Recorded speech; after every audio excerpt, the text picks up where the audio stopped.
Hey everyone, and welcome to episode of Hey Sara Sara. My name is Siley Raja, and I'll be your host. Hey Sara Sara is a multidisciplinary podcast where I sit down with students, founders, creators, and changemakers to explore the stories, passions, and ideas behind what they do. Today we're joined by Priya and Riddhi, the co-founders of HERizon Health, a youth-led initiative dedicated to making women's health care more accessible through free and low-cost healthcare resources. Their mission is simple but powerful. Health is power, every woman deserves both. As high school students, they've taken on an issue that impacts millions of women and transformed it into a meaningful action. Today, we'll be talking about the story behind HERizon Health, what it's like building an initiative as teenagers, and the lessons they've learned along the way. We're so excited to have you on here. Welcome to the podcast, Priya and Riddhi. Hi, thank you so much for having us. We're super Yeah, excited. thank Okay, you. so let's get into the first question. So before we talk about HERizon Health, can you both introduce yourself and tell us a little bit about who you are? So my name is Priya Senthilkumar. I'm a rising junior at McNeil High School.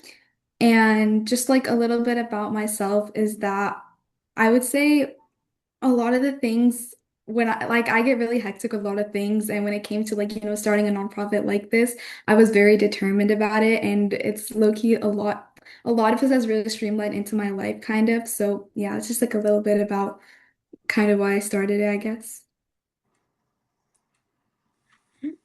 And my name is Riddhi Thorat. I'm also a rising junior and I go to Dripping Springs High School. A little bit about me, I play tennis, I love reading, and I'm also obviously passionate about women's health. And so I'm really grateful that me and Priya were able to start this. Okay, great. So how did you two meet and what made you decide to become co-founders? Okay, wait, we're just gonna kind of split this. So basically, we met through a mutual family friend, actually. So starting this organization, we kind of did it after like a couple years of knowing each other, but our very first perceptions of each other were very different when we first met each other. We were really quiet, no conversation started. Our first time meeting each other, we were watching the Spider-Man Across the Spider-Verse movie, and that was my very first perception of her.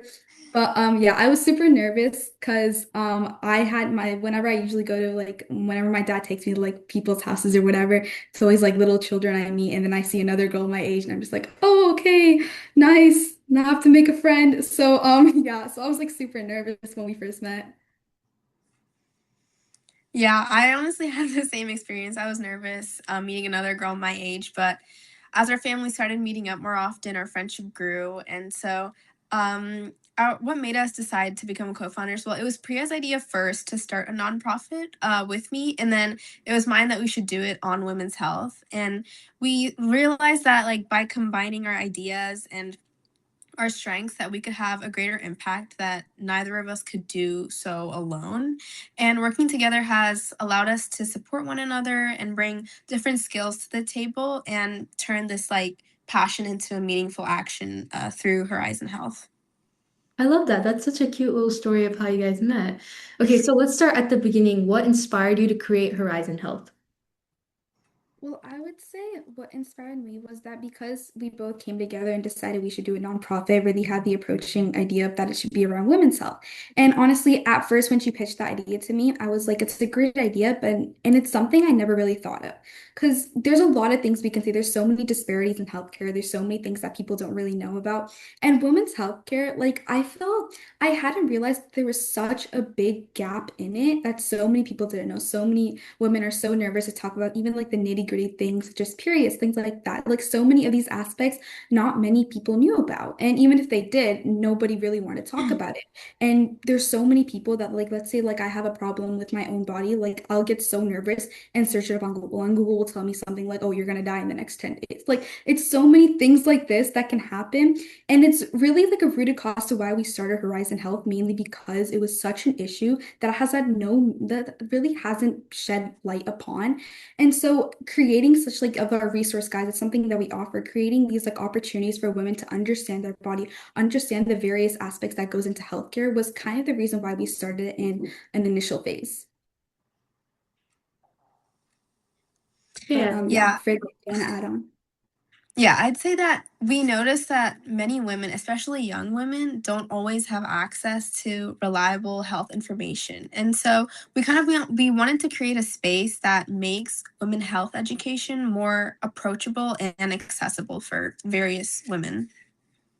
I Yeah. love that. Yeah. And just like another thing to add on, I'm so sorry, but especially when it comes to women in healthcare, we really want to direct our focus on low income and immigrant women because a lot of them genuinely they don't understand the level and the extent of how much so many of these aspects in women's healthcare really can go far beyond. They don't understand the process of going to these clinics, and so many of this information is just unknown, or there's like a language barrier where they don't understand the information given to them when they go into the doctor's office and the doctor's telling them all these like different types of, let's see, when they get their like results after doing so many blood tests, they're all just like so confused on so what so many of this means. When I went to the doctors and they told me about, oh yeah, there's things called hepatitis and there's like hepatitis B, things like that, I was very confused, and I believe that it's something that so many women should really be known about, that so many of these health issues exist rather than after it happens, or rather than after that is really acted upon. So that's kind of the reason why we really wanted to start this organization. Yeah, I love that. I could relate when you said like you when you had a problem, you searched it up on Google and Google's like telling you like 50 different things. So I really like that. And the low income thing is really important too because a lot of people when they go to the doctor office, they're scared if they would be even able to afford that healthcare. So I love that. I love this idea of it. Okay, so for someone hearing about Horizon Health for the first time, what's the elevator pitch? Okay, so I'd say Horizon Health is a youth led initiative improving healthcare access for women through education, resources, and community outreach. That's basically our elevator pitch. Yeah, it starts off quite short because when you really pitch an idea to other people, they don't want to hear a long essay. They don't want to hear details. They want to get right into it. And you also have to pitch it in a way that they're able to understand it in a really deep kind of, and rather than like giving out so many of these details, so many of what we do, they want to hear as a person, what does this organization do and how can it help me? And that's exactly what our resources do as well. Because as an organization, we have so many of our workshops that are coming up, our drive that's coming up where we create care kits to give out to women's shelters, so many of these opportunities. And we have our officer team create articles on a weekly basis that are posted on 3 different platforms. And honestly, just like having even like 2 people engaged onto our first article, it was such a huge thing for us. So I would say, like, especially when it comes to the elevator pitch, you really have to do in a way that is straightforward and doesn't scare the other person in a way that it's like, oh, it's so overwhelming and things like that. I love that. Love that. Straight to the point. Okay, and next question. So what's one thing about women healthcare that you think more people should be talking about? I would say a lot about women healthcare. I think that there were so many things about women healthcare even I learned about recently. Like Riddhi told me about so many things about iron deficiency, things like that. If you want to add on to a lot of those details and aspects. Yeah, just like how Priya was saying, many women wait years to receive diagnosis for certain health conditions, even when they're experiencing like really serious symptoms. Just I'd say greater awareness and education can help people advocate for themselves and receive the care that they need sooner. Okay, great. I But yeah. love that. Okay, so was there a moment when you guys realized like, wow, this is actually making an impact? Yeah, I would say my biggest moment was when I was uploading all of our articles yesterday, and I look at our viewership on a lot of our platforms, and I can see over 300 people have viewed it, acted upon it, likes it, the articles, and I thought that was so amazing that we have been able to reach even if it's like a small audience, that I saw like 5 people like the post. I was just so incredibly touched by the fact that we're able to make that impact, that you read these articles and you're able to understand what we're really trying to say. And it's really opened their minds into these new horizons, new perspectives of how women's health has really shaped the way we are today in healthcare as it is today. So yeah, that was a moment that I was really like, I was super happy when I saw that yesterday. So Yeah, for sure. Just seeing people engaging with her content, it just like it showed that our message was reaching others, and it made us realize that the work that we do and the work that we were putting in was actually having a real impact. yeah. Yeah, I have my own project, so I can relate to that a lot. Like when you see your work being recognized by the community, that really shows that okay, I'm actually doing something with it. This like keeps you going. So I really like that, and I could relate too. Okay, so what's been the most challenging part of building Horizon Health while balancing school and everything else? We have gone across so many challenges building all of this, especially when it comes to our meeting times. Because so many people, especially in the summer, they're either on vacation or they have another commitment. And just finding that time to gather everyone, making sure our tasks are there, people know what to do, that has been such an incredible challenge, especially in the fact that we started our project on like Women's Health Day. So it's kind of really niche about us. So we Mhm. started our project on a Women's Health Day. And it was also around a time where there was a lot of testing. So we did, in fact, have to put our project on hold while there was a lot of AP testing. People were doing the SAT, and we had to take that into consideration and work our way around it. And as a starting organization, you're trying to do as much as possible in the beginning stage so that when you are like, 3 months into the fact or like even 6 months into your organization, you have measurable impacts. But for us, we were given a really hard challenge working our way because the entire month of May and even half of April to ensure that people were able to focus on their academic wise, we had to put the project on hold. And I feel like working around that was our biggest thing because then we had to start a lot of things in June. And I cannot tell you the amount and countless of times our emails haven't been, they haven't replied to, or we faced rejection over and over and over. And I think these are the type of details because on the outside, so many people see like, oh my God, yeah, Horizon Health has, so many viewership, so much engagement. They have their events, the workshop, the drive. But behind the scenes, we have faced so much challenges, so many hurdles, and have faced so much rejection. Like we've been trying to start our workshop at a library for about a month now, and the amount of emails we've sent emails to about 30 libraries and have faced rejection over and over. And yes, that one there has been one library that has officially reached out to us, and we are so incredible of this opportunity, and we have been working great on that. But it's just like facing this rejection, facing these hurdles has been such an incredible, like such a thing that you have to take into mind because it's not just like the pros that you face with an organization when you build it from scratch with no help whatsoever, with just no consciousness. Because there's no guide when you start an organization that has a step by step, like, oh, you do this first, you do this. No, it is all you trying to figure it out. And me and Riddhi, we have just had so much like we've gone through our hurdles, but we have also gone through so many successfulness as well. And I would say a lot of like, it's not just the fact that we face all of this rejection that hasn't really been seen. It's more of the behind the scenes aspect of it, but just making sure that our officers are doing their jobs on time and our tasks are being received on time. Because there has been countless amounts of time where I would be giving the officers a task and a deadline, and that deadline would be me and going through that frustration. And sometimes there will be times where I'm not available and Riddhi has to handle a lot of the things on her own. Or there's times Riddhi hasn't been available and I have to handle the things on my own. So just having that balance, I think we've been able to find that balance now. But in the beginning, it was so hectic. But you really have to have that trust with your partner, especially when you're co-founding something. You really need to have that trust, that measurable kind of impact, and also understanding each other is such a crucial part too. So I feel like that played like a huge aspect when it comes to identifying the challenges and getting over them as well. Yeah, Priya about it, she summed it up. I agree with her, yeah. Yeah, I can 100% relate to. I've sent so many emails and I've gotten a lot of rejections and no answers a lot, but I can 100% relate. That is starting from a ground up, that is one of the biggest challenges. Even I, as a founder, I would say the same. So I can really relate. And okay, so you guys work together, right? What's something you've learned about leadership or teamwork?